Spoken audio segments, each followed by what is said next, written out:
यज्ञास्तपो यज्ञा योगयज्ञास्तथा परे स्वाध्यायज्ञानयज्ञाश्च यतय संसितव्रता।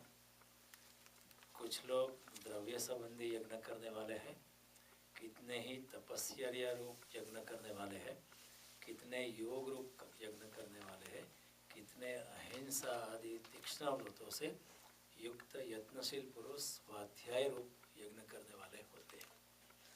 तो भगवान ने कर्मयोग की विशेषता को समझाते हुए कर्मयोग के बारे में कहा कि कर्मयोगी का जीवन एक यज्ञ बन जाता है।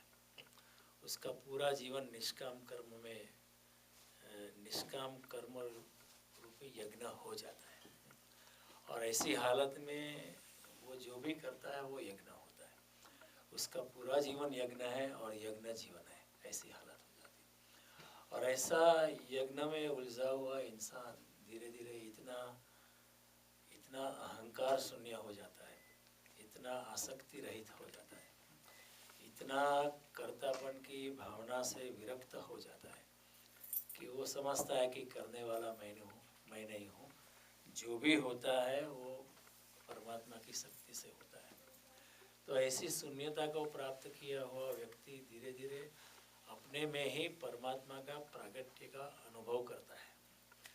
जितना ज़्यादा कर्मयोग में इंसान प्रवेश करता है उतना ही निर्मल आनंद का प्रागट्य होता है। और जितना निर्मल आनंद का प्रागट्य होता है उतनी ही मात्रा में परमात्मा भी जो हमारे हृदय में है ही, जो हमारे में छिपा पड़ा है, उसका ही प्रागट्य होता है।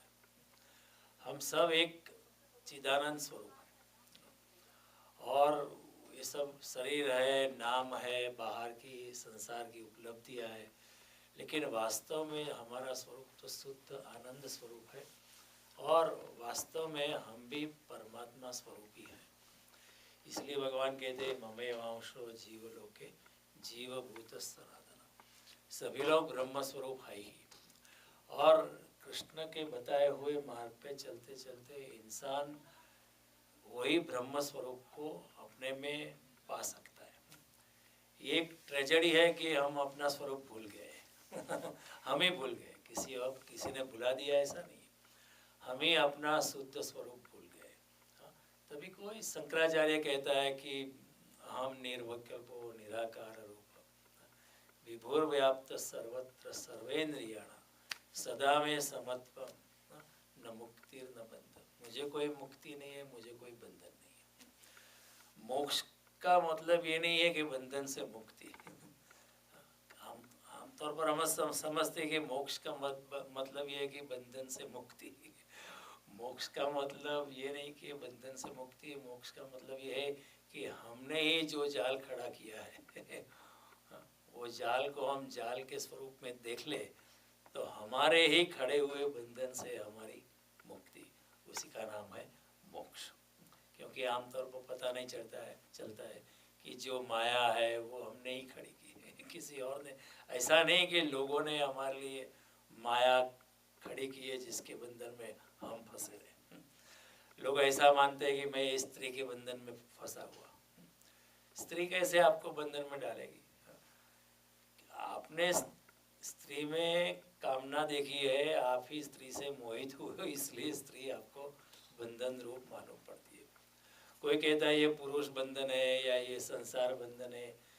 बंधन कुछ भी नहीं है। हमारी अभिव्यक्ति कैसी है, हमारी अभिप्सा कैसी है, हमने खुद ऐसे बंधनों का निर्माण किया है, वो हमारा मोह है। जैसे ही ये मोह गिर जाता है वैसे ही हम अपने छिपे हुए ब्रह्म स्वरूप को पा लेते हैं। उसी स्वरूप को भगवान कहते हैं यदा ते मोह कलीलम बुद्धिर्गति तरिष्यति तदा गंतासि निर्वेदम श्रोतव्यस्य श्रुतस्य। जब तेरी बुद्धि इस अपनी ही खड़ी की हुई माया से मुक्त होती है तभी तू अपने ही स्वरूप को प्राप्त कर लेता है। इतनी सरल बात है और इसी सरल बात में ही इंसान जानता है फिर भी अनजान बन के जन्मों जन्म घूमता है। इतनी बात बड़ी साफ है, वैसे बात बड़ी सीधी है, बात बड़ी सरल है। हमने ही अपना बंधन खड़ा किया है और हम ही उसमें फंसे हैं। श्री नारद जी कहते हैं भागवत में बार बार, इंसान अपनी ही माया में फंसा हुआ, अपने ही खड़े किए हुए कारागृह में खुद ही कैदी बन के फंसा है और कुछ नहीं। तो मुक्ति तो हमारा अधिकार है ही, और हम सब वैसे मुक्ति हैं। भगवान बुद्ध को किसी ने पूछा कि आपने इतनी तपस्या की, आपने क्या पाया? तो भगवान बुद्ध ने कहा, मैंने कुछ पाया नहीं है, बल्कि मैंने कुछ खोया है। अपनी ही माया का आवरण जो मैंने ही खड़ा किया था, वो खुद मैंने बिखेर दिया। तो जब मेरा शुद्ध स्वरूप, जो मैं चिदानंद स्वरूप था, वो मैं पा गया। इसमें मैंने पाया है ऐसा कहा नहीं जाता, क्योंकि वो तो मैं था ही। ये कोई उपलब्धि नहीं है, this is not an achievement. What ever I was, I invariably and effortlessly achieved. So therefore nothing has been achieved. जो मैंने खोया था वो मैंने पाया था, तो पाया है, उसको अचीवमेंट नहीं कही जा सकती। तो ये समझने की बात है। कर्मयोग की क्लाइमेक्स में पहुंचा हुआ योगी धीरे धीरे इस अवस्था को प्राप्त कर देता है और धीरे धीरे चारों ओर ब्रह्म का अनुभव करने लगता है। पहले अपने में ब्रह्म का दर्शन करता है, और जब अपने में ब्रह्म का दर्शन करता है, ब्रह्म का अनुभव करता है, तभी दूसरे में और चारों ओर जो जड़ और चेतन एक्सिस्टेंस है, उसमें परमात्मा की अनुभूति करने लगता है। ये इम्पोज नहीं किया जा सकता है। कई लोग कहते हैं कि मुझे सभी जगह ब्रह्म दिखाई पड़ता है। दे ट्राई टू सी ब्रह्म है, लेकिन इस तरह नहीं होता है। पहले अंदर ब्रह्म का प्राकट्य होता है, पहले खुद इंसान ब्रह्म स्वरूप बनता है, तभी ही दूसरी चीजों में, दूसरी व्यक्तियों में, दूसरी घटनाओं में ब्रह्म का अनुभव उसे होता है। You cannot super impose Brahma on to other people. एक सन्यासी के पास, एक योगी के पास एक दूसरा सन्यासी आया। उसने कहा, मेरा 30 साल का अनुभव है, मैं सभी में ब्रह्म को देखता हूँ। तो उस योगी ने कहा कि प्रयोग के लिए आप जितने दिन तक मेरे पास हो, 3 दिन तक, तो प्रयोग करो 3 दिन के लिए कि सभी कुछ ब्रह्म नहीं है, ऐसा प्रयोग करो। आप 30 साल से देख रहे हो दूसरों में ब्रह्म, सभी चीज़ों में ब्रह्म, अभी ये प्रयोग करो कि दूसरे में ब्रह्म नहीं है, ऐसा देखना शुरू करता। उसने शुरू किया तो 3 दिन में उसका ब्रह्म बिखर चुका। क्योंकि वास्तव में वो खुद ब्रह्म स्वरूप नहीं था। क्योंकि हम खुद अपनी माया खड़ी करते हैं कि मुझे ब्रह्म दिखाई पड़ता है, लेकिन ऐसा ब्रह्म दिखाई नहीं पड़ता है। जब तक हम खुद ब्रह्म स्वरूप नहीं पाते, तब तक दूसरी चीज़ों में, दूसरी व्यक्तियों में ब्रह्म के स्वरूप की अनुभूति करना संभव नहीं है। अगर संभव ऐसे हो जाता है तो समझ लेना is some kind of hypnotism. It is auto hypnosis. You are just, ये तुम्हारा प्रोजेक्शन है, इट्स ए प्रक्षेपण। लेकिन जो कर्मयोग में डूबा हुआ है, जिंदगी भर उसकी जिंदगी बदल चुकी है, ऐसे योगी के लिए भगवान कहते हैं कि वो चारों ओर ब्रह्म की अनुभूति करता है, उसका जीवन यज्ञ स्वरूप हो जाता है। फिर ऐसे यज्ञ की बात करके भगवान कहते हैं कि यज्ञ करना यानी सिर्फ अग्नि को जलाना, मंत्रोच्चार करना, गेहूँ डालना, आहुति देना, प्रसाद लेके बिखर जाना, ये सिर्फ यज्ञ नहीं है। कर्मयोग बड़ा अच्छा यज्ञ है, सबसे उच्च प्रकार का यज्ञ है। क्योंकि इनसे कर्मयोग की अग्नि से गुजरकर इंसान परिपक्वता को प्राप्त करता है, और उस परिपक्वता को प्राप्त करने के बाद इंसान भगवान के करीब पहुंच जाता है। एक एकात्मकता सिद्ध होती है, भक्त और भगवान के बीच का जो फासला है वो बिखर जाता है, और भक्त भगवान हो जाता है, और भगवान जो है भक्त में प्रवेश कर देता है। फिर उसमें डिस्टिंक्शन रहता नहीं। तो ऐसी अवस्था होती है। और भगवान अनेक यज्ञों की बात करते हैं। हमने इंद्रियों के संयम रूपी यज्ञ की बात की, हमने योग अग्नि की बात की, हमने अहिंसा धर्म, अहिंसा परमो धर्म, ऐसे यज्ञ की भी बात की। भगवान ने अभी स्वाध्याय रूपी यज्ञ की बात छेड़ी है, और भगवान उसके साथ स्वाध्याय यज्ञ के साथ शास्त्रों का अध्ययन और जप यज्ञ, ये 2 बात और जोड़ते हैं। स्वाध्याय रूपी यज्ञ जो है बेसिकली इसलिए है कि पहले एक जमाना था जिनमें लोग सरल थे, जो अंदर थे वही बाहर थे, तो उनके लिए इतना स्व के अध्ययन रूपी यज्ञ की उनकी आवश्यकता नहीं थी। लोग भले थे, लोग सीधे थे, पृथ्वी पर सरल लोग थे। जो अंदर थे वही बाहर थे, जो अंदर सोचते थे वही बाहर बोलते थे, करते थे। उनका बाह्याचरण और उनकी अंतस्थिति में कोई फर्क नहीं था। तो उतनी स्व के अध्ययन की आवश्यकता नहीं थी। तो इसलिए कृष्ण ने भी एक ही just made a passing reference कि ठीक है, स्वाध्याय रूपी यज्ञ भी है। He did not emphasise it too much. लेकिन हमारे ज़माने में, अभी हमारा ज़माने में the human beings have become too complex. बड़ी जटिलता आ गई। खुद हम ही अपने आप को नहीं समझते। इतना जटिल मनुष्य हो चुका है, कोई हमें कहते हैं कि आप ऐसे ऐसे, उससे ज़्यादा हमें खुद अपने आप को समझते नहीं। इसलिए भगवान कहते हैं अपने आप का ही अध्ययन करो, अपने आप का ही स्वनिरीक्षण करो, ये फिर एक यज्ञ बन जाएगा। उस यज्ञ का नाम है स्व अध्ययन यज्ञ, यानी स्वाध्याय रूपी यज्ञ। और जितना इन स्वाध्याय की धारणा ये है कि स्वयं की गहन अटल गहराइयों में आप खुद ही अकेले ही जा सकते हो, कोई और नहीं जा सकता है। आप ही खुद आपका अध्ययन कर सकते हो। दूसरा जो है वो आपको बाहर से ही देख सकता है, अंदर से देख नहीं सकता है। और दूसरे का ओपिनियन इतना गहन होता नहीं है। आप ही खुद अपने बारे में खुद ठीक तरह से जान सकते हो। तो इस अवस्था में भगवान कहते हैं कि स्वयं की गहराई में तो हमारा किसी और का प्रवेश नहीं है, इसलिए आप ही अपने आप को जान सकते हो। इसलिए बाहर के आचरण से आप क्या है उसको मानना ठीक नहीं है। बाहर के आचरण को छोड़ो। बाहर का आचरण तो सभी का अच्छा होता है क्योंकि सभी लोग कुछ न कुछ हिसाब से डरे हुए होते हैं। मैं ये करूँगा तो लोग क्या कहेंगे, लोग कहेंगे आप अच्छे नहीं, तो फिर नहीं करते। It is a restricted behaviour we have. तो भगवान कहते हैं कि बाहर के आचरण को छोड़ो। और जितना पढ़ा लिखा इंसान होता है, उतना उस सुसंस्कृत इंसान होता है, उसका बाहर का आचरण तो अच्छा ही होता है। लेकिन जितना अनपढ़ इंसान होता है, जितना असंस्कृत होता है, उतना इंसान का बाहर की पर्सनालिटी और अंदर की पर्सनालिटी एक होती है। गांव के लोग जो पढ़े लिखे नहीं है, वो अंदर से जैसे वैसे ही बाहर के होते हैं। लेकिन हम लोग जो पढ़े लिखे हैं तो हमारा अंदर का व्यवहार अलग है, बाहर का अलग व्यवहार है। अंदर कुछ और है, चबाने के लिए दांत और कुछ है, और दिखाने के दांत अलग होते हैं। तो जितना इंसान पढ़ा लिखा है, जितना इंसान आधुनिक हो गया है, उतना ही इंसान जो है बड़ा कॉम्प्लेक्स हो गया है। इसलिए स्व के अध्ययन की ज़्यादा आवश्यकता है। आज का इंसान जब बोलता है तो इसलिए नहीं बोलता है कि अंदर क्या है उसको बाहर व्यक्त करे, इसलिए बोलता है कि अंदर क्या है उसको छुपाए, इसलिए बोले। देखो मैं इतना क्रोधी नहीं हूँ, आपको लगेगा किसी ने बोला होगा कि मैं बड़ा क्रोधी हूँ, लेकिन वैसे मैं इतना क्रोधी नहीं हूँ। तो लोग जो बोलते हैं तो अंदर जो है उसको छिपाने के लिए बोलते हैं।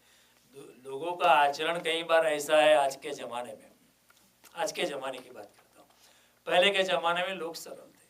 आज के ज़माने में लोग अंदर क्या है बाहर अलग है, आचरण अलग है, अंदर कुछ और अलग है। नाम विद्याचरण हो सकता है लेकिन आचरण कुछ और ही हो सकता है। तो इसी संदर्भ में कृष्ण की जो स्वाध्याय की बात है, स्व के अध्ययन की बात है, बड़ी बड़ी अच्छी बात है। तो कहने का तात्पर्य है कि हमारा चेहरा कुछ और बताता है लेकिन अंदर कुछ और होता है। एक जमाना था आप चेहरे से पता कर सकते थे कि इंसान अच्छा ही है। चेहरे से, उनके चेहरे पर इतना आनंद है, इतनी सरलता है, इतनी प्रामाणिकता है, इतना बचपना है। कई लोग इतने सीधे साधे सरल होते हैं, उनका चेहरा एक निर्बोध शिशु की भांति होता है, एक बच्चे जैसा चेहरा है। आप कह सकते हैं कि ये इंसान अच्छा है, लेकिन आजकल कहा नहीं जा सकता। बाहर से अच्छा लगता है, अंदर से पता नहीं क्या होता है। तो आज के ज़माने में ये जटिलता बढ़ गई है। इंसान अलग, अंदर से कुछ और है और बाहर से कुछ है। तो इसलिए भगवान कहते हैं इस स्व का अध्ययन करना ठीक है। आप खुद ही अध्ययन करो, दूसरे को छोड़ो। और लोग अंदर से अलग है और बाहर से अलग है, इसलिए लोग दुखी है। देखो ये बात भी समझने जैसी। पूरे 24 घंटे अगर आप अंदर से अलग है और बाहर आपको नाटक करना पड़ता है तो आपको अच्छा नहीं लगेगा, इसलिए आपको दुख की प्राप्ति होगी। आजकल का इंसान दुखी क्यों है? क्योंकि अंदर से अलग है और बाहर से अलग है। इसलिए ज़्यादातर लोग, हालांकि सभी लोगों के पास अच्छे पैसे है, अच्छा मकान है, अच्छा खाना पीना है, 2 रोटी खाने की होती है, रोटी तो मिल ही जाती है, कुछ खाने पीना रहने का भी इंतज़ाम, कपड़े लत्ते भी अच्छे हैं लोगों के पास, लेकिन फिर भी इंसान पहले के ज़माने के इंसान से दुखी है। इसका मूल कारण ये है कि पहले का इंसान जो अंदर था वही बाहर था। आज का इंसान अंदर अलग है, बाहर अलग है, अपने साथ ही उसका कनेक्शन नहीं है, is not connected with his inner self, इसलिए दुखी है। तो भगवान कृष्ण की ये बात है कि स्व का अध्ययन करो। इसकी महत्ता इसलिए कि स्वयं के अंतर की गहराइयों में आप खुद ही जा सकते हो, कोई बाहर का इंसान नहीं जा सकता। दूसरा जो है तो वो किनारे पे ही खड़ा कर रह सकता है, अंदर डुबकी नहीं मार सकता है। आप ही अंदर डुबकी मार सकते हो, कोई और नहीं डुबकी मार सकता है। इसलिए स्व अध्ययन। लेकिन इसमें क्या है कि हम खुद जो है हम अपने आप को अंदर से नहीं जानते। कई लोग कहते हैं मैं अपने आप को ठीक तरह से जानता हूँ, नहीं, लोग अपने आप को ही नहीं जानते अपने आप को ही लोग खुद ठीक तरह से जानते नहीं है। मैं अपने आप को क्या समझता हूँ? मैं अपने आप को वही समझता हूँ जो लोग मेरे बारे में सोचते हैं। अगर लोग सोचते हैं कि मैं बड़ा अच्छा हूँ इंसान हूँ, तो मैं भी सोचने लगता हूँ कि मैं अच्छा ही हूँ। लोग अगर सोचते हैं कि मैं बड़ा ज्ञानी हूँ, बड़ा पंडित हूँ या बड़ा प्रामाणिक हूँ, बड़ा बुद्धिमान हूँ, लोग अगर सोचते हैं ऐसा, तो मैं भी ऐसा सोचने लगता हूँ कि मैं भी ज्ञानी हूँ, पंडित हूँ, अच्छा इंसान हूँ, अच्छा बोलता हूँ, अच्छा बुद्धिमान हूँ। मेरी जो इमेज है वही मैं अपने आप को समझते हूँ। लेकिन मैं दूसरा मेरे बारे में क्या सोचता है वो मुझे बड़ा आकर्षक लगता है।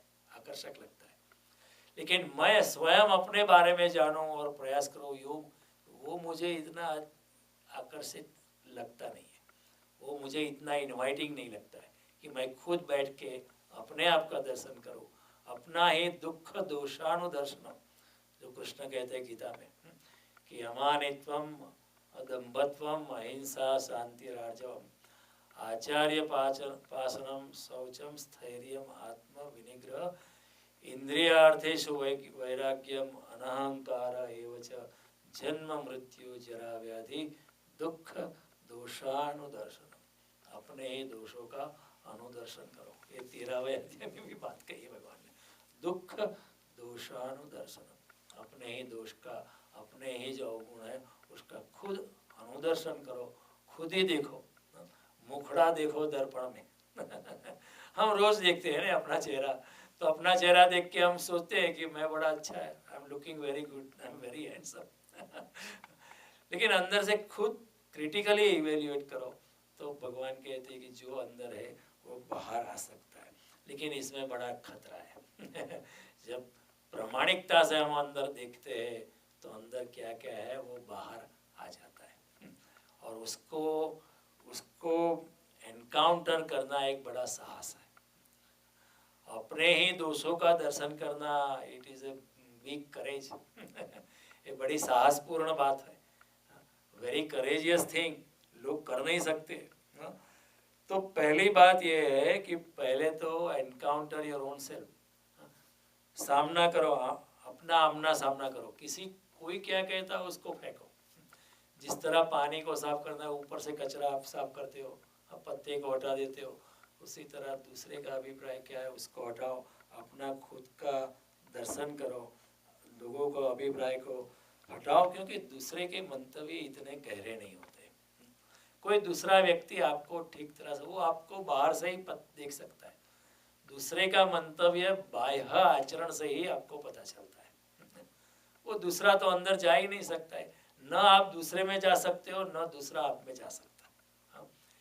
आपका भाई भी आपको ठीक तरह से नहीं जानता है आपकी माता भी आपको ठीक तरह से नहीं जानता, आपके पिता भी आपको ठीक तरह से नहीं जानते, क्योंकि आप अंदर से क्या है वो तो आप ही जान सकते हो, कोई और नहीं जान सकता है।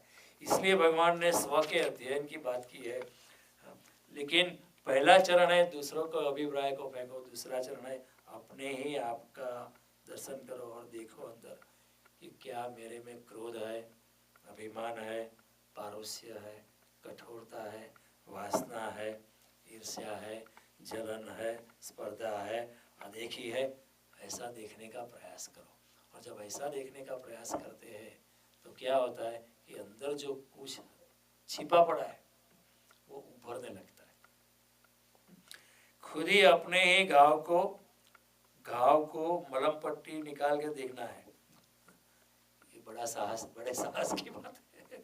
आमतौर पे इंसान नहीं कर सकता है, क्योंकि उसमें अपने अहंकार को धक्का लगता है। अगर मैं मानता हूँ कि मैं बड़ा अच्छा इंसान हूँ, बड़ा भला इंसान हूँ, और अपने अध्ययन के बाद, अपने स्व के अध्ययन के बाद अंदर से बाहर आता है, अरे मैं तो कभी कभी चोर भी हूँ बड़ा क्रोधी भी हूँ, कभी कभी अप्रामाणिक हूँ, तो क्या होता है मुझे बड़ा धक्का लगता है। इसलिए ये बड़ी साहसपूर्ण यात्रा है। इसलिए लोग क्या है कि अकेले रहना पसंद नहीं करते। ये भी बड़ी कुछ न कुछ कंपनी ढूंढते हैं। कोई अकेला बैठता है तो क्या करता है, अखबार पढ़ना शुरू करता है अकेला अच्छा नहीं लगता है। किसी की कंपनी में जाता है, कोई फ्रेंड को फ़ोन करता है, या रेडियो चला लेता है, या टीवी चला लेता है, या इंटरनेट सर्फिंग चालू कर लेता है। अकेले पैदल अगर उसको वॉक पे जाना है तो भी वो सोचता है कोई और साथ में है तो अच्छा रहेगा, क्योंकि अकेले में क्या है, डर लगता है। किससे डर लगता है? अपने आप से डर लगता है क्योंकि अकेले में एक मौका होता है अपना अध्ययन करने का तो लोग टालते हैं ये बात को। पीपल डिफर इट कि नहीं ये तो इज़ वेरी डेंजरस। अपने आप को ही देखना it's a very dangerous thing, क्योंकि everything will come out. India में कई लोग ऐसे अगर पैदल चलने जाते हैं तो भी कोई नहीं आता है तो नौकर को साथ में लेते हैं। नौकर ना भी नहीं बोल सकता मुझे नहीं आना है, लेकिन सेठ कहता है तो जाना पड़ता है। और नौकर क्या करता है, चमचागिरी करेगा नहीं हाँ जी सेठ आप बहुत अच्छा है, आपने बहुत अच्छा काम किया, और सेठ को अच्छा लगता है, क्योंकि नौकर क्या क्या करेगा बेचारा, हाँ जी यहाँ करेगा, he'll be a yes man।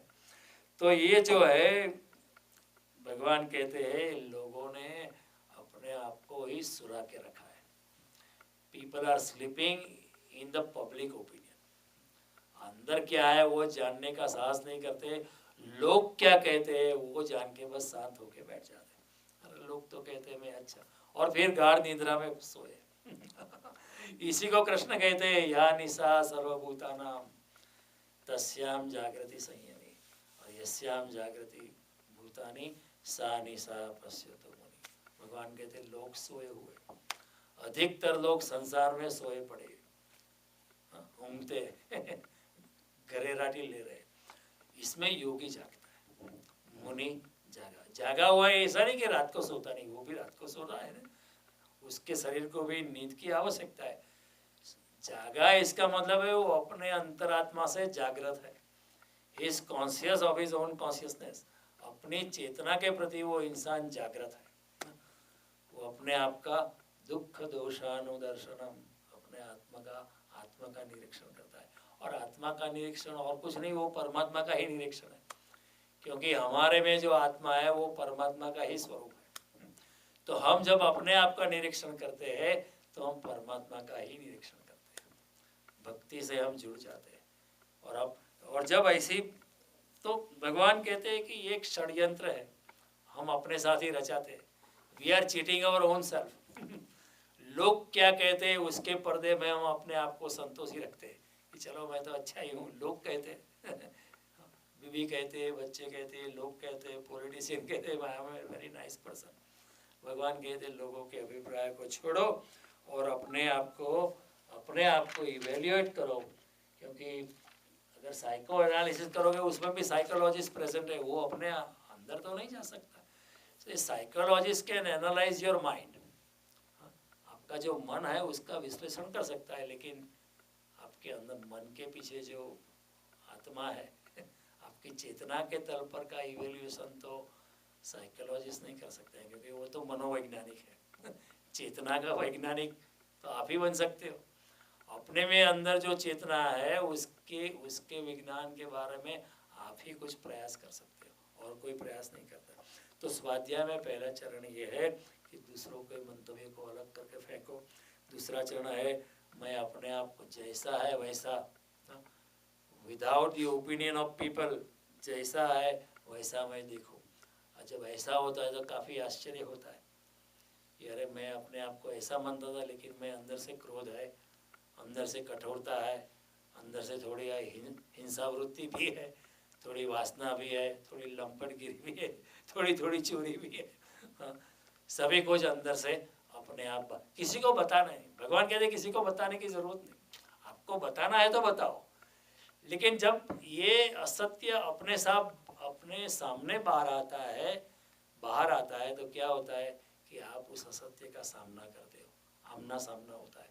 और भगवान कहते हैं जब ऐसा होता है तब आप अपनी ही प्रतिमा को, जो सोने की प्रतिमा थी, बड़ी अच्छी सजाई हुई प्रतिमा, तो उसको आप फेंकने लगोगे कि नहीं नहीं मैं तो कुछ अलग हूँ। लोग जो मानते हैं या अभी तक जो मैं मानता था वो गलत था, सच में जो अंदर है कुछ और ही है। तो भगवान कहते हैं ऐसी सोने की प्रतिमा को फेंको, क्योंकि आप अपने आप का सामना नहीं करोगे तो you will be cheating your own self. आप अपने आप को ही धोखा देंगे, और आप अपने आप को धोखा दे सकते हो, लेकिन परमात्मा को कैसे धोखा देगा? देखो परमात्मा तो सभी कुछ जानता है। आप अपने आप को मना लेंगे, लेकिन परमात्मा को कैसे मनाओगे? परमात्मा को तो धोखा देना असंभव है, वो तो बिल्कुल असंभव है। इसलिए भगवान कहते हैं कि मैं आपको बताऊं, इससे तो अच्छा है आप ही खुद अपना निरीक्षण करो। माँ अपने बच्चे को आपको कहे आप स्नान करके आओ, इससे तो अच्छा है अब हम खुद ही स्नान करके आए। कोई हमें स्नान करवाए, इससे तो अच्छा है हम खुद स्नान कर लें। तो भगवान के खुद का स्नान खुद ही करो, अपना खुद का स्वाध्याय खुद ही करो। और जब ऐसा होता है तो भगवान कहते हैं कि स्वाध्याय की प्रक्रिया ऐसी बड़ी मनोवैज्ञानिक है कि अगर आपको पता चला कि मेरे में ये है, मेरे में क्रोध है, मेरे में घृणा है, मेरे में वासना है, मेरे में लोभ है, मेरे में बड़ा अहंकार है, ऐसा अगर जाना तो जानते ही आप में बदलाहट की प्रक्रिया की शुरुआत हो जाती है। ऑटो ट्रांसफॉर्मेशन टेक्स प्लेस, आंतरिक रूपांतरण अपने आप होने लगता है। ऐसा होता है। क्यों होता है ये समझाना मुश्किल है, लेकिन ये स्वाध्याय की स्व के अध्ययन की प्रक्रिया ऐसी है कि जैसे ही आपके हृदय में छुपा हुआ क्रोध का आप सामना करते हो तो आपके हृदय से क्रोध धीरे धीरे अपने आप चला जाता है। एक बार पता चल जाता है कि मेरे में थोड़ी थोड़ी चोरी है, फिर चोरी करना असंभव हो जाता है। मैंने मेरा खुद का एग्जाम्पल आपको दिया था। मैं छोटा था, अहमदाबाद में रहता था, फिर मेरे पिताजी की ट्रांसफ़र हो गई बैक टू बड़ौदा, तो अहमदाबाद में मैं क्रिकेट टीम का कैप्टन था। तो मेरे वो क्रिकेट टीम फिर चलती नहीं थी, लेकिन वो उसके जो स्टम्प्स और बैट थे मेरे साथ रहते, क्योंकि मैं कैप्टन था, वो मेरे घर में पड़े थे। तो मेरे कुछ दोस्तों ने कहा कि आप लेके जाओ, किसी को पता नहीं चलेगा। वो मेरे अच्छे दोस्त थे, उन्होंने कहा आप लेके जाओ। वास्तव में उन्होंने कहा अच्छे शब्दों में कहा आप लेके जाओ, किसी को पता नहीं चलेगा, लेकिन वास्तव में उनको कहना आप चोरी करके लेके जाओ, ऐसा कहना था। तो मैंने सोचा ये भी ठीक है, वैसे भी कोई खेलता नहीं है तो मैं लेके जाता हूँ। मैं लेके गया। तो उन लोगों को बाद में पता चला कि मैं स्टंप और बैट लेके चला गया। तो लेकिन जब मैं बड़ौदा पहुंचा तो मेरे दिल में एक दुख की ग्लानि भर गई, एक गिल्टी कॉन्शियस, अपराध की भावना भर गई कि मैंने चोरी की। और ये सत्य सामने आया कि मैं कितना भी अच्छा होगा लेकिन थोड़ा तो चोर हूँ। हालांकि मेरी उम्र 12 साल की थी, 13 साल की, 14 साल की थी, ज़्यादा नहीं थी, नहीं 14 साल की थी। तो ये सत्य सामने आया कि थोड़ी चोर वृत्ति मेरे में अंदर है। फिर क्या हुआ कि मेरा भाई एक बार जा रहा था अहमदाबाद, तो उसको मैंने बोला तू ये स्टंप और बैट लेके जा और उन लोगों को वापस कर दे, क्योंकि मेरे दिल में बहुत भार लगता है, मुझे अच्छा नहीं लगता है। लेकिन जब ऐसा हुआ, ऐसा होने के बाद क्या मैं फिर से चोरी कर सकता हूँ? ये सोचो। जब मैंने अपने आप को गिल्टी मान लिया, जब मैंने अपने आप को अपराधी मान लिया, तो फिर वही चोरी करने की सामर्थ्य चली जाती है। फिर मैं चोरी नहीं कर सकता हूँ जिंदगी भर। तो ये स्वाध्याय की प्रक्रिया। अगर आपको कोई रोग है तो पहले उसको डायग्नोसिस करना पड़ता है। डॉक्टर के पास जाते हो तो कहेगा आपको डायबिटीज़ है। फिर डायबिटीज़ के बाद क्या करना पड़ता है? आपको दवाई देनी पड़ती है, मेडिकेशन करना पड़ता है। स्वाध्याय में मेडिकेशन करना नहीं पड़ता है। आपको पता चला कि आपके हृदय में क्रोध है, आपके हृदय में वासना है, आप स्त्रियों को या पुरुषों को ठीक ढंग से देखते नहीं है, संस्कारी दृष्टि से देखते नहीं है। जब ऐसा सत्य बाहर आता है कि आप थोड़े से चोर हो, तो फिर आप चोरी कर, बाहर आने के बाद आप चोरी नहीं कर पाओगे। ये मनोवैज्ञानिक चोट है, it is a psychological hammering. फिर आपको चोर होने की शक्ति चली जाती है। तो भगवान कहते हैं स्वाध्याय एक बड़ी गहन मानसिक प्रक्रिया है। आपको अगर पता चल गया आपको चोर है, आपने चोर होने के सत्य का सामना कर लिया, तो फिर इतने बड़े सत्य के सामने फिर आप फिर से चोरी का असत्य नहीं कर पाओगे और फिर आप चोरी से मुक्त हो जाओगे। समझ में आती है ये प्रक्रिया? आपके हृदय में पड़ जाएगा मैं तो क्रोधी हूँ। शायद लोग कहते होंगे पहले नहीं आप बड़े शांत हो, लेकिन एक बार पता चल गया कि मेरे में क्रोध है, तो फिर जब दूसरी बार क्रोध करने का मौका आता है आप रुक जाओगे कि नहीं ये तो गलत है मेरा आत्मा ना बोलता है। जब आप खुद ना बोलते हो तो आप नहीं कर पाओगे। कोई आपको ना बोलेगा तो आप फिर भी कर लोगे कोई कहेगा चोरी नहीं करने की, लेकिन कोई अगर देखता नहीं तो आप चोरी कर लोगे। कोई नहीं देखता है कर लो कोई कहेगा कि नहीं ये ठीक नहीं है, ये करना अच्छा नहीं है, आप ये अभिमान अच्छा नहीं है। लेकिन कोई कहता है तो फिर भी आप कर लोगे, आप कहेंगे कोई गलत होगा। लेकिन जब आप खुद कहते हो कि आप अभिमानी है, तो फिर you won't be able to do it again, फिर आप निर्बल होने लगो। तो स्वाध्याय की प्रक्रिया में ऐसा है कि अपने आप ट्रांसफॉर्मेशन होने लगता है। इसलिए कबीर कहते हैं निंदक नियरे राखिए। आपका जो क्रिटिसाइजर है उसको आप नज़दीक ही रखो, लेकिन निंदक भी क्या है, आपके अंदर भी तो प्रवेश नहीं कर सकता है, वो तो बाहर से जज करता है। आपका जो दुश्मन होता है आपकी हमेशा आलोचना करता है कि आप तो गिरे हुए हो, आप ये हो है, मंदिर में आप ट्रस्टी हो लेकिन आप पैसा बना दोगे आपका दुश्मन तो वही बोलेगा। कबीर कहते हैं ऐसे इंसान को साथ में रखो, क्योंकि आपकी चोरी की वृत्ति को वो बाहर निकलता है, लेकिन मेरे हृदय में क्या है वो तो मैं खुद ही देख सकता हूँ। तो भगवान के कहते हैं कि मत करो ऐसा, अपने आप का सामना करोगे तो फिर आपको पता चलेगा कि अपने आप गंदे किए बिना दूसरों के ऊपर कादव फेंकना असंभव है। किसी के ऊपर आपको फेंकनी है गंदगी तो अपने हाथ गंदे करने पड़ते हैं किसी के बारे में अभद्र बोलना है तो अपनी भाषा भी अभद्र करनी पड़ती है किसी के बारे में वो चोर है ऐसा बोलना भी, निंदा करने के लिए भी आपको निंदा में प्रवेश करना पड़ता है। तो भगवान कहते हैं स्व का अध्ययन करो, अपने आप को देखो, मुखड़ा देखो दर्पण में। ऐसा करते करते क्या होता है कि धीरे धीरे आप वो अवगुण से आप मुक्त होने लगते। देखो एक चोर भी कहता है कि मैं चोर नहीं हूँ, क्यों? क्योंकि वो जानता है कि चोरी करना अच्छा नहीं है। एक चोर को भी चोरी करना अच्छा नहीं लगता है, वो भी चोरी करने के कारण देता है, क्या करे मजबूरी थी चोरी करनी पड़ी। हाँ? एक वेश्या भी कारण देती है कि क्यों वेश्यागिरी करनी पड़ती है मुझे। हाँ? एक चोर को भी कारण देना पड़ता है, एक क्रोधी इंसान भी कारण देता है कि ऐसा हो इसलिए मैं क्रोधी हो गया, मेरा कोई कसूर नहीं है। इसका मतलब है हर लोग जानते हैं कि क्रोध अच्छा नहीं है, चोरी अच्छी नहीं है। तो जब हम जान लेते हैं तो फिर चोरी करना मुश्किल हो जाता है। तो इसलिए भगवान का कहना है कि जब आप स्वाध्याय कहते हो, स्वाध्याय में कठिनाई हो सकती है। अपने आप का दर्शन करना ये बड़ी साहस की बात है, because you have to encounter yourself, you have to challenge your own self, you have to question your own self, you have to criticize your own self. That is a difficult thing, but आत्म रूपांतरण इतना कठिन नहीं है। जैसे ही ये सत्य बाहर आता है कि मैं तो चोर हूँ, तो धीरे धीरे आत्मरूपांतरण अपने आप ही हो जाता है। तो हमारे गुजराती में एक कविता है, वो जेसल नाम का एक बारवटिया था, चोर था, लुटारू था, वो सब अपने पापों की स्वीकृति करता है ना।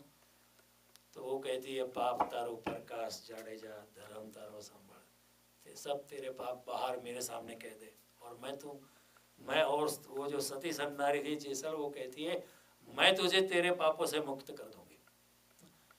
तो सब पापों को बाहर लाके रख दे, तो वो सब पापों को प्रकाशित करता है। लूटी कुंवारी जान तोड़ी रानी, लूटी कुंवारी रानी, सातवी सु मोड़ बंदा मारिया रे, तोड़ी सरोवर पाड़ तोड़ी रानी, मैं तो गाय ने गोवाड़ ने तरसे मारिया, मैं तो भाई ने भोजाई ने मारिया, જેટલા પીપળના પાન તોડી રાણી એટલા તે कुकर्मों में करा, जितने इस वृक्ष के पत्ते हैं इतने पाप मैंने किए उन सभी पापों का मैं स्वीकार करता हूँ। तो वो ऐसा इंसान जो लुटारू था, लोगों को रिबा रिबा के तरसा तरसा के मारता था, ऐसा लुटारू एक जेसल नाम का बाद में संत बन गया। क्यों? क्योंकि स्वत के अध्ययन की प्रक्रिया ही ऐसी है कि it will change you inside out, it will start transforming you, आपको बदलने लगेगी। एक बार आप स्वीकार करो कि मैं क्रोधी हूँ, तो आप बिल्कुल शांत हो जाओगे। एक बार स्वीकार करो कि मैं चोर हूँ, तो चोरी से मुक्त हो जाओगे। एक बार स्वीकार करो कि मेरी बहनों के प्रति दृष्टि ठीक नहीं है, पुरुषों के प्रति दृष्टि में थोड़ी लंपटता है, तो धीरे धीरे आपकी इस दृष्टि में भी शुद्धता और पवित्रता अपने आप आने लगेगी। तो कृष्ण कहते अपने आप को बदलो। मैं नहीं कहता हूँ कि मैं आपके पीछे पुलिस बन के जमादार बन के घूमूंगा, आप ही अपने जमादार बनो, बी योर ओन पुलिसमैन, देखो अपने अंदर।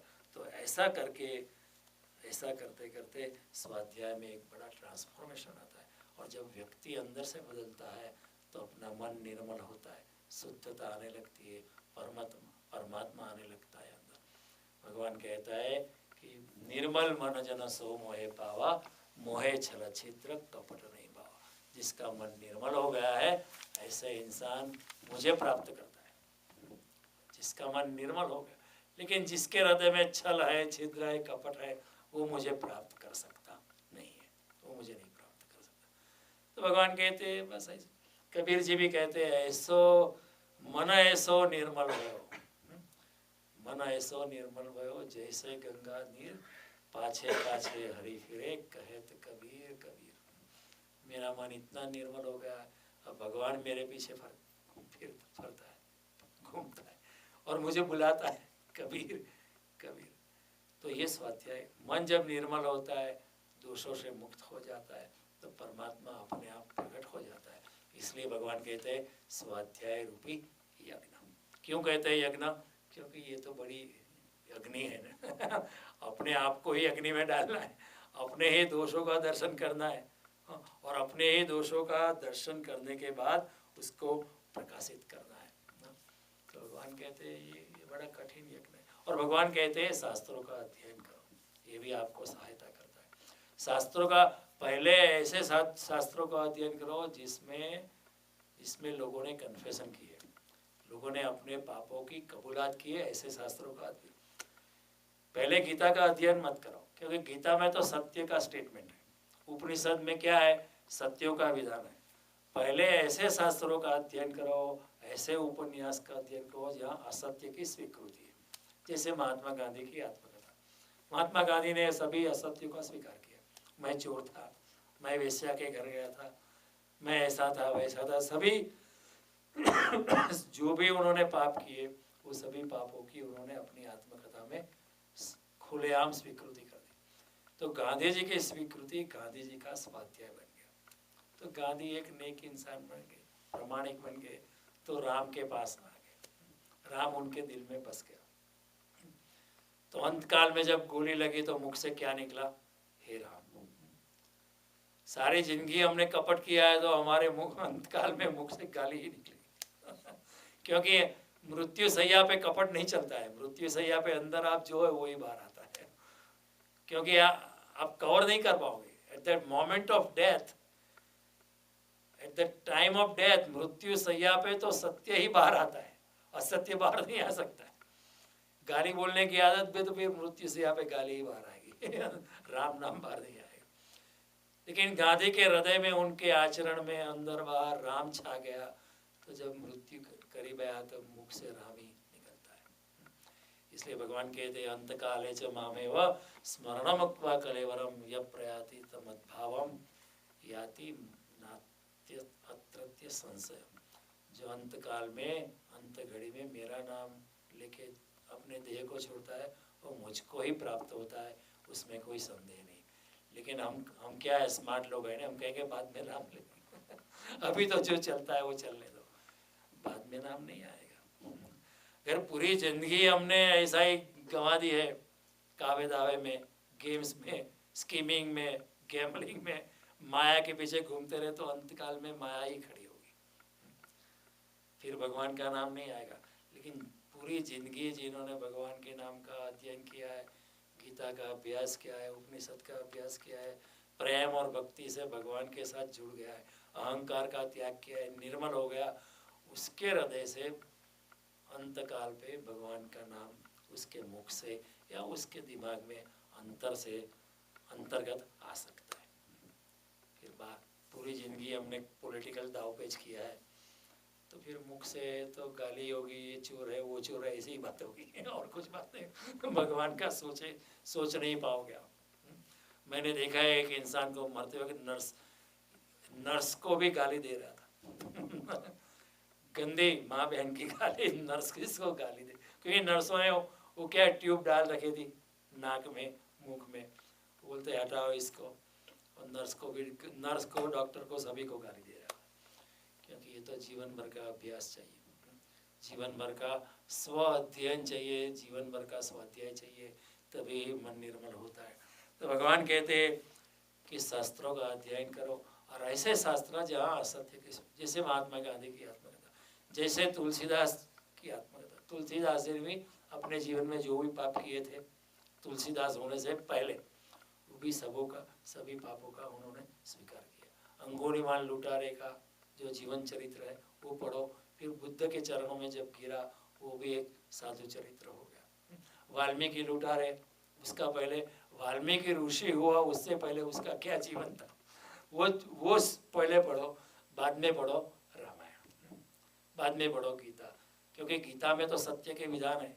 उपनिषद में सत्य के, उपनिषद कहता है अहम ब्रह्मास्मि, लेकिन मैं कोई ब्रह्म नहीं हूँ, अभी तो मैं चोर हूँ तो पहले ऐसे सेंट ऑगस्टीन की किताब है कन्फेशंस, दोस्तोवस्की की किताब है ब्रदर्स कर्मा, ये सब शास्त्र पढ़ो, बाद में पढ़ो गीता, बाद में पढ़ो उपनिषद, बाद में पढ़ो रामायण, बाद में पढ़ो श्रीमद् भागवत। पहले असत्यों की स्वीकृति जहाँ की गई है, जो इंसान असत्य की गंदी गलियों से निकला है, असत्यों के कीचड़ से जो निकला है, और बाद में उसके असत्यों का स्वीकार किया है, ऐसे हम भी असत्यों की गली से निकले, और हम भी कहेंगे मैं तंग आ गया हूँ, अभी मुझे परमात्मा की ओर जाना है, तभी आत्म रूपांतरण होने लगता है। तो भगवान कहते हैं कि पहले आप जहाँ असत्यों की स्वीकृति की है, ऐसे शास्त्रों का अध्ययन करो, बाद में गीता पढ़ो, बाद में जहाँ सत्यों की स्वीकृति है, जहाँ सत्यों का विधान है। तो इसी तरह भगवान ने कहा कि शास्त्रों का अध्ययन। फिर अब भगवान कहते हैं ईश्वर जप, भगवान का नाम स्मरण करो, स्वाध्ययन तो करो, अपना अध्ययन तो करो, लेकिन साथ में भगवान का नाम, भगवान का स्मरण, सुमिरण करते रहो। क्यों कहा है? क्योंकि स्वाध्याय अगर इंसान करेगा तो क्या होगा, अंदर से सब जो भी दोष है वो बाहर आएंगे, फिर हम कहेंगे मैं तो चोर हूँ, मैं तो डाकू जैसा हूँ मैं तो बड़ा पापी हूँ, मैं लंपट हूँ, कामुक हूँ, देखिए चलन है मेरे अंदर, सभी कुछ बुराई है मेरे अंदर सभी कुछ मेरे में बुरा है, ऐसी भावना बहुत घनी हो जाएगी। फिर आप बोलोगे सभी कुछ अंधेरा ही है, तो आप क्या होगे, निराश हो जाओगे। क्या होगा, जीवन में निराशा छा गई। तो इसलिए भगवान क्या कहते हैं, ईश्वर स्मरण। निराशा तो होगी, लेकिन जब साथ में ईश्वर स्मरण होगा, गीता का अध्ययन होगा, रामायण का अध्ययन होगा, भगवान राम का चरित्र आपके, तो आपको आप निराशा से मुक्त होने लगो। पहले स्व का अध्ययन करो, देखो अपने आप को कि मैं बुरा हूँ, अपनी बुराई का स्वीकार करो, लेकिन साथ में भगवान का नाम लो। क्यों? भगवान का नाम आपको आशा बनाएगा, आपका हौसला बढ़ाएगा। आप कहेंगे ठीक है, चारों ओर अंधेरा है, चारों ओर रावण है, राम कहीं कोई दिखाई नहीं पड़ता है। हाँ, प्रेम वेम कुछ नहीं, वासना ही है, प्रेम के नाम पर शरीर के भोगने की आकांक्षा है, सब कुछ बुरा है। लेकिन फिर भी आप कहेंगे कि चारों ओर पाप है, लेकिन फिर भी शुभ है इस जगत में। चारों ओर पापी लोग हैं, लेकिन कुछ लोग अच्छे भी है। चारों ओर पाप ही पाप है, चारों ओर दुराचार है, लेकिन फिर भी थोड़ा सदाचार अभी भी बचा है। चारों ओर पाप है, फिर भी दिव्यता है। चारों ओर अंधेरी रात है, फिर भी वो सुबह तो कभी तो आएगी, ऐसा कहना भी तो है, वो सुबह कभी तो आएगी। चारों ओर अंधेरा है, चारों ओर कलयुग है, लेकिन फिर भी कहीं कहीं सत्यता नजर आती है, प्रेम नजर आता है, दया नजर आती है, करुणा नजर आती है। चारों ओर असत्य है, लेकिन फिर भी असत्य में भी परमात्मा छिपा है। चारों ओर पाप है, लेकिन वो पाप में भी परमात्मा है, इतना बुरा नहीं है। इस भावना के लिए चारों ओर अपराध, मैं अपराध से भर गया हूँ, लेकिन फिर भी इस जगत में क्षमा है। क्षमा, मुझे माफ कर देने वाला परमात्मा है। कितने भी मेरे अवगुण है, लेकिन सब अवगुण को माफ करने वाला मेरा परमात्मा अभी भी है। ऐसी आशा बनी रहे आपको, इसलिए भगवान कहते हैं स्वाध्याय के साथ ईश्वर स्मरण, भगवान का नाम सुमिरण, सुमिरण कर ले मेरे मना। सुमिरण में नाम, नानक ने कहा सुमिरण, कबीर जी ने भी कहा सुमिरण। अपनी जागृति बनाए रखो, कुछ भी कितना ही घना अंधेरा है, लेकिन परमात्मा का प्रकाश फिर भी इस जगत में है। कितना ही घोर कलियुग है, लेकिन फिर भी परमात्मा मौजूद है। तो ऐसी भावना बनी रहे। पापी से भी, पापी इंसान भी पुण्यात्मा बन सकता है, इसकी संभावना है। एक वाल्मीकि लुटारा भी वाल्मीकि ऋषि बन सकता है। एक जेसल भी तोरल के साथ संपर्क में आने से एक ऋषि बन सकता है। एक अंगुलीमाल लुटारा भी बुद्ध के संपर्क में आने के बाद एक महात्मा बन सकता है, उसकी संभावना है। ऐसी भावना, ऐसा स्मरण हमारे में बना रहे, इसलिए स्वाध्याय के साथ भगवान कहते हैं प्रभु स्मरण।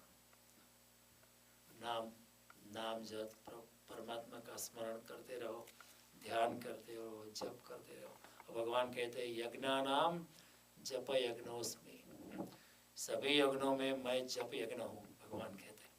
अभी नहीं कहते, बाद में जब 11वां अध्याय आएगा, 10वां अध्याय, उसमें भगवान कहते हैं मैं जप यज्ञ। जप में क्या होता है? जप करते करते, परमात्मा के नाम का स्मरण करते करते, परमात्मा का स्मरण करते करते इंसान अपने आप को भूल जाता है, वो जप बन जाता है, वो खुद परमात्मा बन जाता है। हम कहते हैं व्हाट इज दिस स्टूपिडिटी, ये क्या पागलपन है, माला घुमाता रहता है, उसमें क्या मिलेगा? कुछ नहीं मिलेगा। ऐसा नहीं है। जब दिया है प्रभुपाद ने कि माला घुमाओ, जब मुरारी बाबू कहते या रमेश भाई कहते कि माला फेरो, चैतन्य महाप्रभु ने कहा जलाराम बाबा माला घुमाते नजर आते, तो वो लोग ऐसे मूर्ख नहीं थे, वो लोगों की बात बड़ी वैज्ञानिक थी। लेकिन हमको पता नहीं चलता है, हम बहुत एजुकेटेड है, ऐसा हमें बहुत अभिमान है कि हम तो एजुकेटेड है। छोड़ो अभिमान को। जप में क्या होता है? जप में इंसान, जप में डूबा हुआ इंसान धीरे धीरे खुद जब बन जाता है, अपने आप को भूल जाता है। अपने आप को भूल जाता है तो निरहंकारी होता है। जब निरहंकारी होता है तो परमात्मा के साथ जुड़ जाता है। तो बड़ा वैज्ञानिक प्रोसेस है। तो इसलिए भगवान कहते हैं यज्ञानाम जप यज्ञ। जप भी एक प्रकार का ध्यान है। ध्यान का मतलब ये नहीं कि आगे बंद करके बैठ जाओ, वो भी है एक ध्यान, लेकिन उसका मतलब नहीं कि जो जप करता है वो ध्यान नहीं करता है। जप भी एक प्रकार का ध्यान ही है। नृत्य, कीर्तन, वो भी एक प्रकार का ध्यान है।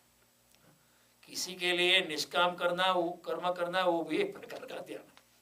तो धीरे धीरे इंसान भगवान कहते हैं कि ऐसा जप यज्ञ करो, क्योंकि ईश्वर स्मरण के बिना स्वाध्याय, भगवान के स्मरण के बिना स्वाध्याय, जप नाम प्रभु के नाम के बिना स्वाध्याय एक खतरा बन सकता है। इंसान आत्महत्या कर सकता है कि मैं इतना गिरा हूँ, अभी कुछ नहीं बचा है, लोगों की नज़र में क्या, मैं खुद की नज़र में गिर गया हूँ। ऐसा होगा नहीं। जब आप स्व का अध्ययन करोगे तो आपके सामने आप कितने बुरे हो, तो आप ही खुद अपनी दृष्टि में गिर जाओगे। मुझको बना दिया गुनाहों का देवता, ऐसा आप खुद सोचने लगोगे। जमाने ने नहीं कहा, मैंने खुद कहा कि मैं गुनाहों का देवता हूँ, फिर आप आत्महत्या की सोचने लगे। तो भगवान कहते फिक्र मत कर, मैं तेरे साथ हूँ, मेरा स्मरण कर, मेरे साथ जुड़ जा, सुमिरन कर ले मेरे मना तेरी बीती उम्र, अभी भी वक्त है, मृत्यु सैया पे भी आप मेरा स्मरण कर सकते हो।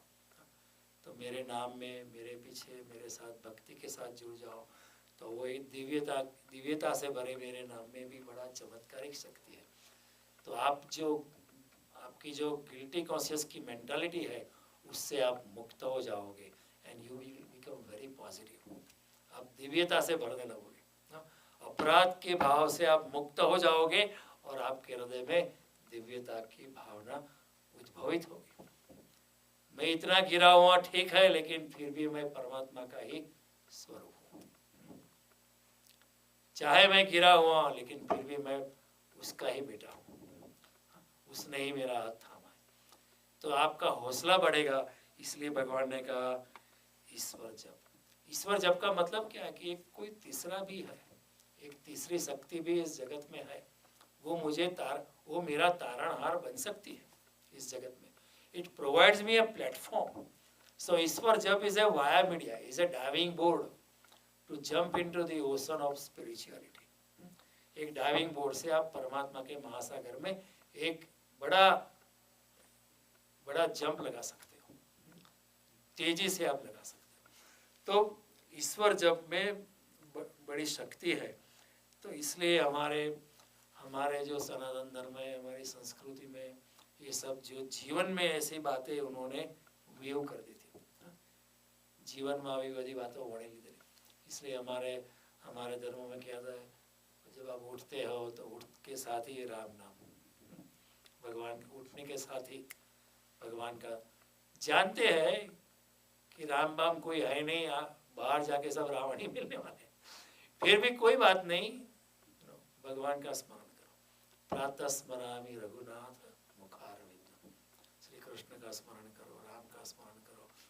कराग्रे वसते लक्ष्मी, करमूले सरस्वती, करमध्य तु गोविंदम, प्रभाते कर दर्शन। सुबह उठ के भगवान का स्मरण करो। भगवान का स्मरण करते हैं तो एक तरह की दिव्यता हमारी चेतना में, हमारे दिलो दिमाग में छा जाती है। और फिर हम ऐसा नाम लेके घूमते। फिर हमारे समाज में क्या था कि कोई भी मिलता है तो हम क्या कहते हैं, जय राम जी की, जय Shri Krishna. Good morning is a nice thing to do, लेकिन बड़ा लौकिक वक्तव्य है। जय राम जी की बड़ा अलौकिक वक्तव्य। जब किसी को हम जय राम जी कहते हैं तो उसमें जो राम बसा है उसको हम जय राम कहते हैं, तो उसमें बसे राम को हम जागृत करते हैं। See the difference is, जब हम किसी को जय राम जी कहते हो या जय श्री कृष्ण करते हो या हरिओम कहते हो, तो उसमें बसे कृष्ण को, उसमें बसे परमात्मा को, उसमें जो राम बसा हुआ है, उसमें जो शिव जी बसे है, जो दिव्य शक्ति, उसको आप जागृत करते हो। तो किसी को आप जब हम जय राम जी के कहते हैं तो उसका भी सत्संग हो जाता है, हमारा भी सत्संग हो जाता है। तो सुबह उठ के राम का नाम जब कोई मिलता है तो जय राम जी की, तो सत्संग होता ही रहता है, होता ही रहता है, होता ही रहता है। ऐसा कर करके हमारा स्वाध्याय होता है, ईश्वर जो होता है, हम परमात्मा की ओर तीव्रता से गति करते हैं। बड़ी मनोवैज्ञानिक बात। लोग हंसते हैं आज, हम कहते हैं हम तो एजुकेटेड लोग, क्या ये राम राम कहते हैं, हम तो गुड मॉर्निंग कहते हैं। गुड मॉर्निंग अच्छा है, तो मॉर्निंग इज ब्यूटीफुल, और इससे कहीं ज़्यादा वक्तव्य है जय राम जी की। जब आप जय राम जी कहते हैं तो उसमें बसे राम, उसमें जो राम जी बसा है उसका आप दर्शन करने का प्रयास करते हो, उसमें बसा राम, उसमें जागरूक होता है, उसको भी अच्छा लगता है, आपको भी अच्छा लगता है, और आप में बसा हुआ राम उसमें बसा हुआ मिल जाते हैं, और आप भी उसके साथ राम सब की उसमें छुपी हो उसके साथ जुड़ जाते हो, और एक तरह का सत्संग हो जाता है। और सत्संग इज वेरी पावरफुल। सत्संग करते ही रहना है, करते ही रहना है, करते ही रहना है, क्योंकि इस संसार में हम माया में डूबते ही चले जाएंगे। तो कंटिन्यूस सत्संग जब होता रहता है तो क्या होता है, माया की धूल बिखरने लगती है, बिखरने लगती है, जितने जमते उससे ज़्यादा बिखरने लगती है। तो सत्संग का हम लोग यहाँ बैठते हैं तो मेरा भी सत्संग है, आपका भी सत्संग है। ये मत सोचना कि आपका ही सत्संग है, ये मेरा भी सत्संग है क्योंकि मैं भी आपके साथ एक सहयात्री हूँ, हम एक को ट्रैवलर, मैं कोई पहुँचा हुआ है हूँ नहीं, तो मुझे भी आपके साथ चलते चलते राम नाम अपने आप हो जाता है। तो ये मेरा भी सत्संग है, आपका ही सत्संग है। तो जब राम नाम कहते हैं तो फिर वो सुबह उठ के राम का नाम चलते में लोगों को जब कोई मिल जाता है तभी भी राम नाम, और फिर राम नाम की माला निरंतर अंदर घूमती रहती है। राम नाम की माला निरंतर, आप बोले या ना बोले, उसको कहते हैं अविरत राम नाम, अक्षर राम नाम जो टूटता नहीं, ऐसा राम नाम भीतर चलता रहता है। तो कबीर उसको कहते हैं माला श्वासोश्वास की जगत भगत के बीच। राम नाम श्वासोश्वास पे, हर श्वास की माला पे, जो श्वास बाहर जाती है उस पे राम नाम, जो श्वास अंदर आती है उस पे राम नाम। ये श्वास की माला जो है उसके ऊपर राम नाम, वो निरंतर भक्त की, उसका नाम है भक्त। बाकी क्या नाम है, जगत, जगत भगत के बीच माला श्वासोश्वास की जगत भगत के बीच, जो फेरे वो गुरुमुखी, ना फेरे वो नीच। जो ऐसी माला घुमाता है अंदर अविरत ढंग से, वो है गुरुमुखी, यानी वो है सच्चा ब्राह्मण बाकी सब नीच है तो कोई ब्राह्मण होगा जन्म से, लेकिन अगर राम नाम अंदर नहीं है तो वो ब्राह्मण नहीं है। तो ये जो है अंदर से it turns us inside out. एक तो हमारे अवगुणों से हमारी मुक्ति होती है स्वाध्याय से, और फिर ऊपर से राम नाम। पहले रोग को निकालो, फिर अंदर ऑरेंज जूस डालो, अच्छी चीज न्यूट्रिशन डालो, अंदर दाड़म का रस डालो, फिर आपका स्वास्थ्य कितना बढ़ेगा, अच्छा ही होने लगा। तो राम नाम का जूस अंदर डालते रहो, अपने गुणों को बाहर फेंकते रहो, और परमात्मा के चरणों में रह के शरणागति की भावना से जीने लगो। इस तरह पूरी चेतना से, प्राणों के प्राण से राम, कृष्ण और परम शक्ति हमारे में प्रवेश कर जाती है। तो ये भी एक यज्ञ हो जाता है। फिर क्या होता है, रात को सोते वक्त भी राम का स्मरण, ये करके देखना है। रात को सोते वक्त भी राम का स्मरण, कृष्ण का स्मरण, जो भी आपको पसंद है।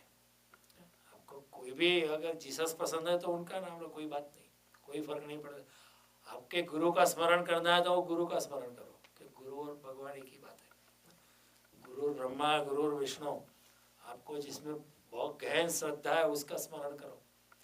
जगत में जितने भी बुद्ध पुरुष हुए उनका स्मरण करो। इसलिए जो बुद्धिज्म में क्या था, बुद्धम शरणम गच्छामि। बुद्धम शरणम गच्छामि यानी बुद्ध के शरण में जाता हूँ, ऐसा नहीं। जगत में जितने भी बुद्ध पुरुष हो गए, जो भी ज्ञानी पुरुष है, उनके चरणों में मैं जाता हूँ। तो जलाराम के चरणों में जाता हूँ, तुकाराम के चरणों में जाता हूँ, श्री अरविंद के चरणों में जाता हूँ, कोई भी बुद्ध पुरुष, बुद्ध के चरणों में जाता हूँ, महावीर के, मुझे कोई फर्क नहीं पड़ता। मोहम्मद के चरणों में भी जाता हूँ, जीसस के चरणों में, मुझे सहायता करो। रात को सोते वक्त राम नाम। तो क्या होता है, सोते वक्त क्या होता है कि हमारी जो चेतना हो, जो है, जो पहले संसार के साथ जुड़ी थी, निंद्रा के समय पर चेतना फिर घर वापस लौटती है, चेतना गियर बदलती है। ड्राइविंग करते हैं ना, पहले ड्राइविंग में होती है, फिर रिवर्स में, फिर पार्क। तो निद्रा में क्या होता है, हम चेतना को पार्किंग में रखते हैं तो जब चेतना गियर बदलती है तो उसी वक्त जब राम नाम हृदय में प्रवेश करता है तो निद्रा के दौरान, निद्रा के 8 घंटे के दौरान राम नाम अचेतन मन में घूमता रहता है। राम नाम का जो पत्थर पड़ा था चेतना में, उससे जो वेव्स खड़े हुए वो घूमते रहते हैं, सपने में भी राम नाम अनायासी से चलता है।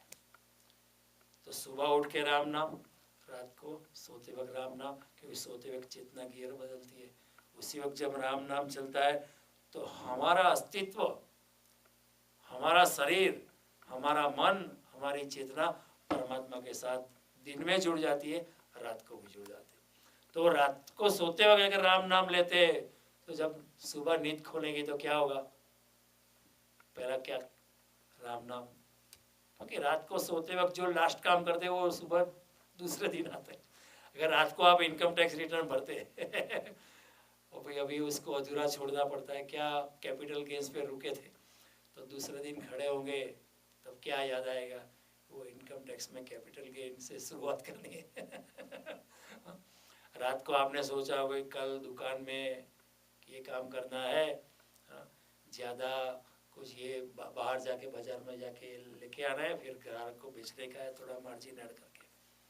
तो सुबह उठ के आपको क्या याद आएगा कि आज दुकान के लिए ये काम करना है। रात को अगर आपने राम नाम लिया है, राम का स्मरण करते करते आप सो गए तो पहला क्या आपको याद आएगा, सुबह राम नाम। तो पूरी निद्रा के दौरान राम नाम, फिर दिन में शुरुआत दिव्यता से शुरू होती है, प्रातः स्मरामि रघुनाथ मुखारविंदम, भगवान राम के मुख का मैं स्मरण करता हूँ। तो आप द्रवित हो जाओगे, आप बदलने लगोगे।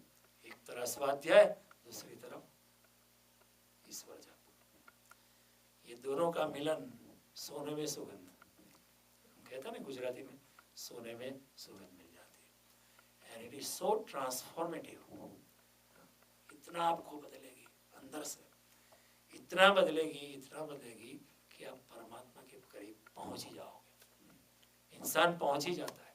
तो Krishna has given a very beautiful way निद्रा के साथ, and there is a law of association, you know, psychologically there is a law of association. There was one psychologist in Russia, Pavlov's. He had done many experiments. कि वो क्या करता था, कुत्ते को जब बुलाता था घंटी बजाता था, और जब कुत्ता आता था उसको रोटी देता था. 3-4 दिन ऐसा किया, जब भी घंटी बजी तो कुत्ता आता है, उसके मुंह से लार टपकती है क्योंकि रोटी मिलने वाली है, तो वो उसको रोटी देता था. फिर एक दिन 1 महीने के बाद उसने क्या किया, घंटी बजाई लेकिन रोटी नहीं थी, फिर भी कुत्ते के मुंह से लार टपकती थी. क्यों? घंटे के बजाने के साथ खाना मिलने वाला, ऐसा उसके दिमाग में घुस गया. उसी तरह जब हम ये प्रयोग करते, उठने के साथ ही राम नाम और सोते वक्त भी राम नाम, ऐसा जब प्रयोग करते हैं तब ऑटोमेटिक फिर हो जाता है. सुबह उठते ही राम नाम अनायासी से, विदाउट योर ट्राइंग, आप प्रयत्न करो या राम नाम आ ही जाएगा. नमस्कार. दिन की शुरुआत अच्छी से होती है, नहीं तो क्या होता है, अरे आज इतना काम है ओ शिट, ऐसा अलार्म बजता है तो हम क्या कहते हो, हमारे शब्द क्या होते हैं, व्हाट द हेल, ऐसा हम बोलते हैं. लेकिन आपकी मनोवृत्ति बदल जाए. पहले आप राम का स्मरण करेंगे, कृष्ण का स्मरण करेंगे, जिंदगी में, जीवन में, दिन में, रात में दिव्यता छा जाएगी. रात को सोते वक्त भी राम नाम, किसी को बताना नहीं, अपने आप मन में. ऐसा नहीं रात को सोते हुए जोर जोर से नाम नहीं, किसी की नींद खराब करने की नहीं है. किसी को अगर राम नाम नहीं लेना है तो उसकी मर्जी, आप अंदर से लो. Don't disturb anybody. ये तो किसी को बताने की चीज नहीं है. This is a love affair between you and your God. ये तो प्रेम का संबंध है. भक्त और भगवान के बीच एक प्रेम संबंध चलता है, वो किसी को बताना नहीं है, अपने अंदर रखना है. तो इस तरह पूरी चेतना में इस सुबह राम का नाम, शाम को राम, दिन भर राम का नाम, तो पूरा राम नाम छा जाता है. स्वामी रामदास जब अमेरिका से वापस लौटे तो उसका शिष्य पूर्ण सिंह था। तो एक बार रामदास सोए थे तो कुछ राम नाम उसको सुनाई दिया पूर्ण सिंह को। उसने बोला कौन राम नाम की धुन बनाए के रखा है अभी। तो वो खड़ा हुआ, रात को कोई 2 बजे हो गए, चारों ओर देखने लगा, कहीं से भी आवाज़ तो फिर से आती थी। तो उन्हें स्वामी राम के कमरे में देखा तो लगा वहाँ से आवाज़ आती थी। फिर वो कमरे में अंदर गया तो देखा कि उनके शरीर से राम नाम की आवाज़ आती थी। उसका रोआ रोआ, उसके जाड़ जाड़ से राम नाम की गुंजन अपने आप होती थी। ऐसा नहीं कि वो मुख से बोलती थी, लेकिन राम नाम की आवाज़ अपने आप। ऐसा हो सकता है, ये कोई कहानी है ऐसा नहीं है, ऐसा हो सकता है। जो राममय हो गया पूरा जीना उठना बैठना खाना पीना, श्वसन श्रृणवन श्रृणवन जिघ्नन स्नन प्रलपन विसृजन, सभी क्रियाओं में जब परमात्मा आविष्ट हो जाता है तो पूरा उसकी जीवन उसकी चेतना राममय हो जाती है, कृष्णमय हो जाती है। तो ऐसी हालत में क्या होता है कि इंसान धीरे धीरे राम के साथ जुड़ जाता है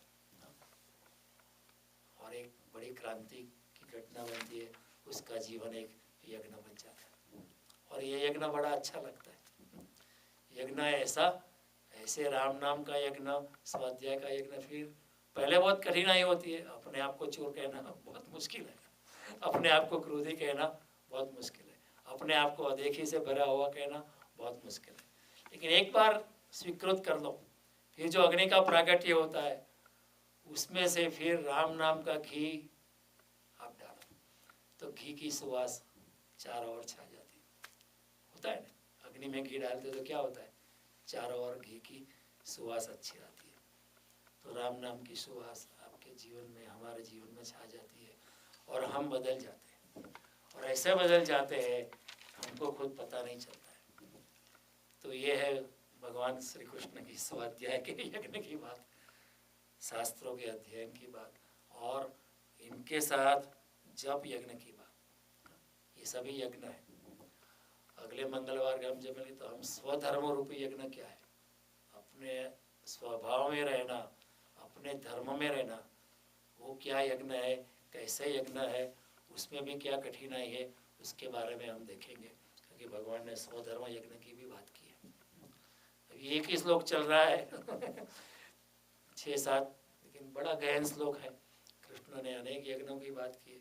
सभी यज्ञों के बारे में मैं भी अपनी मति के अनुसार मैं आपको समझाने का प्रयास करता हूँ भगवान की कृपा से। तो आपने इतनी शांति से सुना, मैं आपसे अनुग्रहित हूँ। अगले मंगलवार को फिर मिलेंगे। नमस्ते। Oh yeah, right here, right. So then next Tuesday we will not meet.